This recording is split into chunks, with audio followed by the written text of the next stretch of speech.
Okay, welcome back to the channel, or welcome to the channel if you've never been here before. We're still working on this 2001 Springer.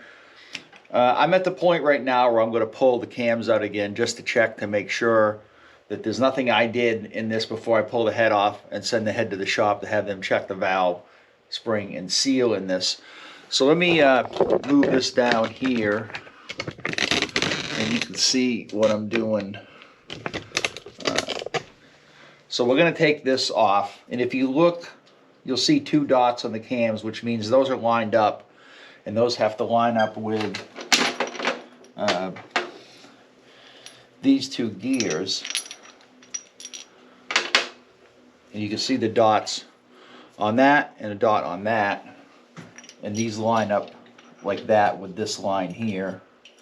I don't think I can get in there because of that, but so you see this gear here, the top gear, has got like a spacer in there, so you have to line this up. Let me see if I can get that in there like that. Anyway, it lines up like that. Now I know that was already done. I know I did that. And actually I came back already before and did that again and still got zero compression. So this time I pulled the rockers off, took the push rods out, took the lifters out, and I'm going to pull this cam plate out. There's a spacer here we got to take out. Usually that comes out when you drop it. I think I put it back in, but it doesn't matter what order you take this out in, just as long as you don't take these 4 bolts out, because that's the oil pump. We don't need to take that out. Now I didn't press the cams out when I did this, because I have this tool which allows me to take the inner cam tensioner out without having to press the cams out. So I know that the cams were not like put in wrong, because I never took the cams out from the chain that was in there. They are lined up when I put them in, but we're going to take this out again and check everything. And it doesn't really matter what order you take this out in. It just matters how you put it back, but I like to alternate it anyway just to make sure.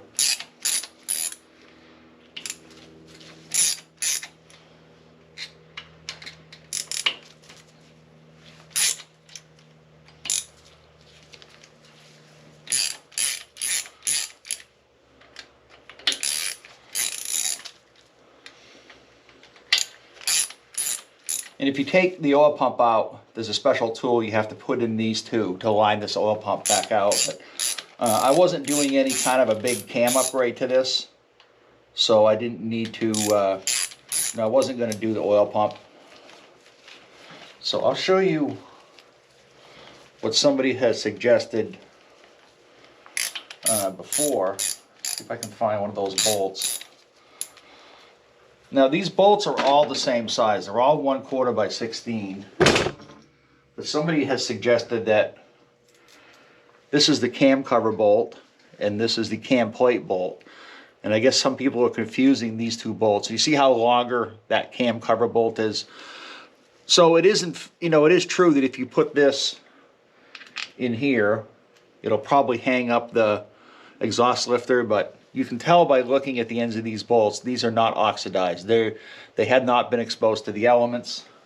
So that should not be an issue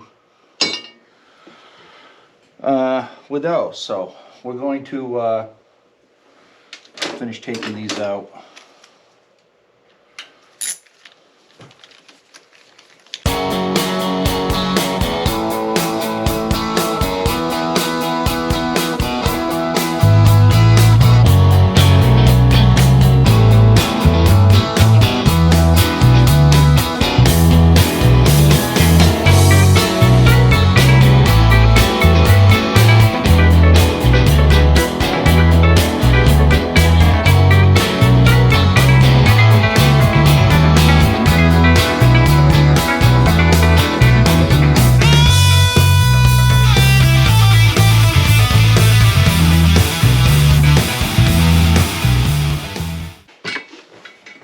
Okay, so look what I found here.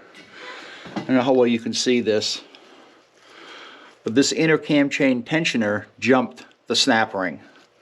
You can see the snap ring. Let me get the camera. You can see the snap ring is right in there. This outer piece jumped it. And this was a brand new piece, so I don't know how it could have jumped the ring. It's the same ring that was on there when, you know, I put the cam in there. We're going to try to get this out, and I'm probably going to have to get a new inner cam chain tensioner, because I think this one is probably messed up. Okay, so I did get it off. Of course it broke. That's really the only way to get this thing off. I mean, I could have pressed out the cams, but this thing was broken anyway. And I'm not sure. I might have to bring this back to Harley and show them, because I bought these, you know, right from Harley. I'll pick this up. I'm going to run down tomorrow and get a new inner cam chain tensioner, put that in, button this motor back up. Anyway, thanks for watching. Don't forget to subscribe, and I'll see you in the follow-up video to this.